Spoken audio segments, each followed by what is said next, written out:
गोंदिया से इस वक्त की ब्रेकिंग न्यूज और दुखद भरी खबर आपको दिखाने जा रहा हूँ और आप देख रहे हो न्यूज प्रभात मीडिया और मैं हूँ आपके साथ महेंद्र लीलारे। मैं हूँ गोंदिया के केटीएस अस्पताल में। यह पीएम जहाँ करते हैं वहाँ की ग्राउंड रिपोर्ट लेने के लिए आया हूँ। बताया जा रहा है कि तिरोड़ा के उपजिला रुग्णालय जो अस्पताल है वहाँ पे सीआरपीएफ की जो महिला है उनको जो है वहाँ पे जो भर्ती किया गया था। वहाँ पे जो है डॉक्टर धवल सावंत के द्वारा सीजर हुआ, उसके बाद एक बेटी को जन्म दिया। अचानक क्या हुआ, दूसरे दिन वह महिला की तबीयत खराब हो गई। तबीयत खराब होने से उन्होंने गोंदिया के एक प्राइवेट अस्पताल में भर्ती कराया गया। वहाँ के डॉक्टर ने कहा कि इनकी तबीयत ज़्यादा खराब है तो कुछ नहीं हो सकता, आप इनको जो है कहीं और ले जा सकते। उन्होंने जो है गोंदिया के गंगाबाई अस्पताल में भर्ती कराया गया और भर्ती कराने के बाद गोंदिया के गंगाबाई अस्पताल में उनकी जान चली गई है। आइए पीड़ित परिवार क्या कहते हैं जानने का प्रयास करते हैं। किस प्रकार के डॉक्टर के ऊपर आरोप लग रहे हैं, किस प्रकार की जांच पड़ताल के लिए मांग कर रहे हैं, सारी ग्राउंड रिपोर्ट आपको दिखाने का प्रयास करूंगा। अच्छा, क्या नाम है जी आपका और कहाँ रहते हैं आप? मैं नागपुर रहती, माया रांगडाले नाम है मेरा। अच्छा, अभी जो जिनकी डेथ हुई आपकी बेटी है ना, वो हाँ, छोटी बेटी है मेरी। क्या हुआ था, उनको कहाँ एडमिट किए थे पहले? उनको वो यहाँ के तिरोड़ा के हॉस्पिटल में, कौन सा हॉस्पिटल है वो क्या बोलते हैं उसको, मेरे को नाम नहीं मालूम जी। फिर क्या हुआ वहाँ पे? मैं कल 11:30-12 बजे पहुंची हॉस्पिटल में। जब तबीयत अच्छी थी उसकी, बात भी की, मैंने चाय बिस्किट खिलाई उसको, चाय की बिस्किट खिलाई। फिर लड़की रोती थी, दूध को लगाई मैंने, दूध भी पिलाई मेरी बेटी ने, 2-3 बार अपनी बेटी को दूध भी पिलाई। फिर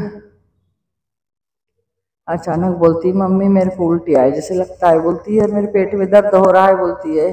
सिस्टर को बुलाने गई, सिस्टर बोले ऐसा तो होता है, आंटी बोले अभी तो पेट में दर्द होएगा, बोले। एक सिस्टर न, वो वाली सिस्टर नहीं आई। फिर थोड़ी देर में बोलने लगी और गर्दन दर्द थी, फिर गई बुलाने। फिर दूसरी सिस्टर आई, वो देख वेख के गई। फिर कहती है फोन लगाओ क्या, बोली जवाई को बोली तो हाँ बोलती, जवाई को फोन लगाई, जवाई आए, उनकी मम्मी आई और फिर उसकी तबीयत ज़्यादा हो गई। कहाँ लेकर आए थे? फिर जानकी हॉस्पिटल लेके आए थे। मम्मी मेरे को बचा लो, मम्मी मेरे को बचा लो, बहुत तड़पते तड़पते आई मेरी बेटी। वहाँ एडमिट किए, अंदर क्या किए तो मेरे को मालूम नहीं, मैं बाहर बैठी रही। क्या लगता है ऑपरेशन वगैरह बराबर हुआ नहीं होगा? मालूम नहीं सर, मेरे को ये सब नहीं मालूम, किसी ने कुछ बताया नहीं मेरे को। अंदर भी लेके गए, क्या हुआ क्या नहीं कुछ कोई ने नहीं बताया। देश को सेवा दे रहा परिवार, जहां सब कुछ हंसी खुशी चल रहा था, लेकिन समय का ऐसा फेर जहां खुशियों भरा जीवन मातम में बदल गया। टेकचंद पटले निवासी कौलेवाड़ा तिरोड़ा महाराष्ट्र सुरक्षा बल में कार्यरत है। महाराष्ट्र सदन दिल्ली में 7 साल से सेवा दे रहे हैं। उनकी धर्मपत्नी Bharati Tekchand Patle Rahangdale CRPF centre reserve police UP Aligarh में 8 साल से सेवा दे रही है। उनको एक 3.5 साल का बेटा है। दूसरी डिलीवरी के लिए उपजिला अस्पताल तिरोड़ा में दिनांक 20 तारीख को उन्हें भर्ती किया गया और 21 तारीख को 12 से 1 बजे के भीतर डॉक्टर धवल सावंत ने उनका सीजर किया और एक लड़की को जन्म दी। उसके बाद दिनांक 22 को दोपहर 4 बजे के दरमियान उनकी तबीयत खराब होने से उन्हें गोंदिया के एक नामी अस्पताल में भर्ती करने पर वहां के डॉक्टर द्वारा बताया गया कि तबीयत ज्यादा खराब है। वहां से डॉक्टर ने हाथ खड़े कर दिए। फिर गंगाबाई में उन्हें भर्ती किया गया, जहां उनकी जीवन लीला समाप्त हो गई। क्या कह रहे हैं पीड़ित परिवार के लोग, जरा देखिए। ये क्या नाम है आपका पूरा? मेरा टेकचंद वसंतराव पटले। काय में सर्विस करते हैं आप? मैं महाराष्ट्र सुरक्षा बल में सर्विस करता हूँ। अच्छा, यस सर। जिनकी डेथ हुई उनका क्या नाम है और कौन लगते हैं आपके? जिनकी डेथ हुई वो मेरी मिसेस लगती है, उनकी भारती टेकचंद पटले नाम है। वो कहाँ सर्विस करते हैं? वो UP Aligarh RF 104 battalion. Yes sir. ये बताइए, सबसे पहले क्या हुआ था, कहाँ एडमिट किए थे आप लोगों ने पहले? सर मैं गुरुवार को मैं तिरोड़ा तहसील गवर्नमेंट हॉस्पिटल में एडमिट किया। उसके बाद एडमिट किए थे, क्या हुआ था उनको? सर प्रेग्नेंट थी मिसेस, तो सीजर करवाना था शुक्रवार के दिन। तो शुक्रवार के दिन सीजर हुआ। शुक्रवार के दिन 1:53 पे सीजर हुआ। उसके बाद में थोड़ी देर में तो मेरे वाइफ को होश आ गया। उसके बाद में कल की बात, जैसे मैं 1 बजे तक था वाइफ के साथ, उस टाइम कुछ नहीं था। फिर मैं घर गया तो मुझे फ़ोन आया कि गर्दन दर्द दे रही है, तो मैं उसी टाइम आ गया। तो एक बार डॉक्टर को बोला कि अपना सलाइन ख़त्म हुई है, अब देखो, तो वो हाँ बोले, फिर नहीं आया। फिर मैं फिर से गया तो फिर उसके बाद में आई तो उन्हें चेक करने, तो बीपी वीपी नहीं आ रही थी। तो ये सारी लापरवाही डॉक्टर की है। और जिसने भी मेरे वाइफ का जो सीजर किया है, वो सारी गलती वो डॉक्टर की है। उसको कड़ी से कड़ी सजा होना चाहिए और आगे किसी फैमिली से ना होना चाहिए। मेरे से तो हुआ, लेकिन आगे किसी इंसान के साथ ऐसा नहीं होना चाहिए। उसके लापरवाही से ये चीज हुई है, उसको कड़ी से कड़ी कार्रवाई होना चाहिए। डिलीवरी के पहले ट्रीटमेंट कहाँ करते थे आप लोग? डिलीवरी के पहले सर, मेरी मिसेस है अलीगढ़ में, यूपी में, तो वहाँ हम ट्रीटमेंट किए तो सब एक मस्त था, हर चीज़ में मस्त था। और गवर्नमेंट में भी गए तो अच्छा ही था, लेकिन इनकी लापरवाही के इसमें मेरी बीबी की जान गई। यहाँ प्राइवेट अस्पताल में डिलीवरी के पहले दिखाए थे आप लोगों ने? नहीं, हम 9वें महीने में आ गए तो डायरेक्ट गवर्नमेंट में अल्ट्रासाउंड किया लास्ट वाला। तो हम पिछले गुरुवार को गए थे, तो वो क्या बोले कि अगले गुरुवार को आप एडमिट हो जाओ। 9 महीने हो गए थे क्या? 9 महीने हो गए थे सर। तो सीजर करने के लिए उन्होंने भी बताया था कि आप लोग? हाँ, हमारे गांव की एक आशा वाली है, उन्हें बोले कि गुरुवार को सीजर हो जाएगा, तो सीजर कर लेंगे। क्या मांग चाहते हैं अभी?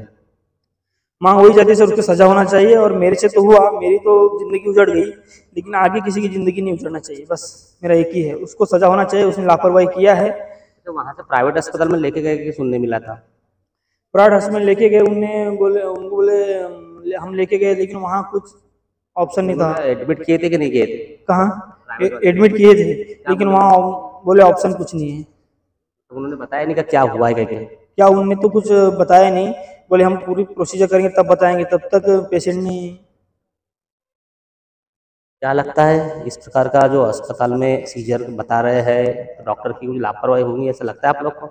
देखिए, इसमें अब मौका आधार पर जो वहाँ पर उपस्थित थे, उन्होंने जो जिस प्रकार से यहाँ पर जानकारी दी है, और साथ ही जो मृतक है उनके पति भी हमारे साथ खड़े हैं, इन्होंने भी जो जानकारी दी है, ये मौका आधार पर वहाँ पर उपस्थित थे। आप समझ सकते हैं कि जो मृतक है वो एक भारतीय जवान है, जो साथ में सर्विस करती है, रात दिन देश सेवा के लिए अपने आप को प्रोत्साहित करती है, और हम सभी समाज की सेवा करने के लिए वो अपने आप को झोंक देती है। आज अगर ऐसे मामले की मैं बात करूं, जो गवर्नमेंट हॉस्पिटल में अगर आज हमारे देश के सैनिक की अगर सुरक्षा नहीं हो रही है, तो लोकल सिविलियंस का क्या होगा? प्रशासन को इसकी ओर खोज खबर करना चाहिए, और जो भी आरोपी इसमें निकलता है उससे कड़ी से कड़ी सजा होनी चाहिए। बच्चे की तबीयत वगैरह कैसी है अभी? बच्ची की भी तबीयत ठीक है। बच्ची मात्र सिर्फ 12 घंटे की बच्ची है। आप भी समझ सकते हैं कि ये सीजर भी उनका दूसरा सेकंड सीजर था, और डॉक्टर को ये सारी चीज़ें पता थी। जब तक उन्होंने उनका एडमिट किया हुआ था तब तक कि उनकी तबीयत नॉर्मल थी, जब तक कि सीजर नहीं हुआ था। सीजर करने के बाद से ये प्रॉब्लम्स क्यों आई? जब प्राइवेट हॉस्पिटल में जब गया, उस समय मैं भी वहाँ पर मौका पर प्राइवेट हॉस्पिटल गोंदिया में उपस्थित था। तो डॉक्टर से अपनी जो बात हुई, डॉक्टर ने ये बोला कि इन्फेक्शन जो है, पेट में ब्लड बहुत ज़्यादा जमा हो गया। अब इसमें तो हर किसी को सर पता ही है कि अगर ऑपरेशन होता है तो उसके बाद ही ब्लड वहाँ पर जमा होता है, क्योंकि ब्लड को निकलने के लिए कोई दूसरा रास्ता होता नहीं है। बॉडी अगर ब्लड को क्रिएट नहीं कर पा रही है तो, और उसका जो बीपी था वो एकदम जीरो था, और जो ब्लड लेवल था वो भी एकदम पूरा कम था। तो इसमें सवाल ये उठता है कि ऑपरेशन के 12 घंटे पहले अगर उन लोगों ने उनका टेस्ट किया है और उनका अगर ब्लड लेवल अगर अच्छा नहीं है, तो उन्होंने ऑपरेट कैसे किया? ये मेरा सवाल है। क्योंकि अगर कोई इशू है तो प्लेटलेट वाला जो है, प्लेटलेट का था, बताया, प्रॉब्लम बताया पहले उसमें, और उसके बाद मतलब मैंने इनकी जितनी जहाँ से जो लापरवाही हुई है, 4 घंटा नहीं छोड़ा गया है। मतलब मैंने ये किसने किया है, या डॉक्टर का है कि किसका है? पेशेंट को हमारे बाहर नहीं आने दिए हैं 4 घंटे। फिर उसके बाद में जब इनको दिए हैं तो मतलब मैंने 4 बजे या 5 बजे के बाद उसके बाद देने के बाद में 2 जगह में जाने के बाद में मतलब मैंने कहीं पे भी उनको लिया नहीं गया। एक जगह में लिया गया तो मतलब कौन सा हॉस्पिटल है वो जिसमें लिया गया? प्राइवेट में था, प्राइवेट में जो उसमें लिया गया, उसके बाद में फिर वहाँ से भी ज़्यादा आधा या पौन घंटा लिया गया।